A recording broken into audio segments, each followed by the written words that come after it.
கூலிக்கு மாரடிக்கிற கூட்டத்தை கேள்விப்பட்டிருக்கீங்களா? இப்போ காலையில் உணவு உங்கள்கிட்ட யார் கேட்டா? இந்த மக்களை சோறு கொடுத்தே சோம்பேறியாக்குகிற அரசாக இது திகழ்கிறது. ஏழை எளியவர்களுக்கு அம்மா உணவகம் தோற்றுவிக்கப்பட்டது. நான்லாம் இங்கே சாப்பிடுவேன், இன்றைக்கி வர சாப்பிட்றேன். அது பலனுள்ளது.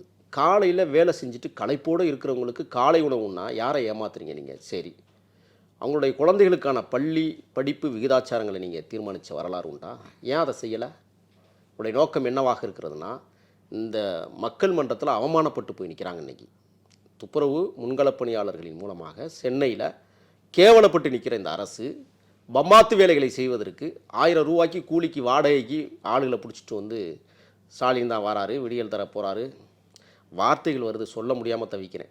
ஏன்னா நீங்கள் என் சகோதரியாக இருக்கிறதுனால பேசாமல் தவிர்க்கிறேன். கூலிக்கு ஆளை பிடித்து கொண்டு வந்து கோஷங்கள் எழுப்ப விட்ட இயக்கம் அது. அவங்க பித்தலாட்டமாக நம்மளுக்கு என்னென்னங்கிறது தெரியும். திராவிட முன்னேற்ற கழகம் என்பதே திருட்டு தில்லுமுள்ளு தான், எங்கேயுமே நேர்மையாக இருக்காது. இது கடந்த கால ஆட்சி முறைகளை நம்ம பார்க்கணும். கலைஞரை விட மிஞ்சியவராக இன்றைக்கு ஸ்டாலின் இருக்கிறார் என்றால், மதிகட்ட அரசாக மானங்கட்ட அரசாக தமிழ்நாட்டில் ஆண்டு கொண்டிருப்பதை இன்றைக்கு முன்களப் பணியாளர்களுடைய போராட்டம் நிரூபித்திருக்கு.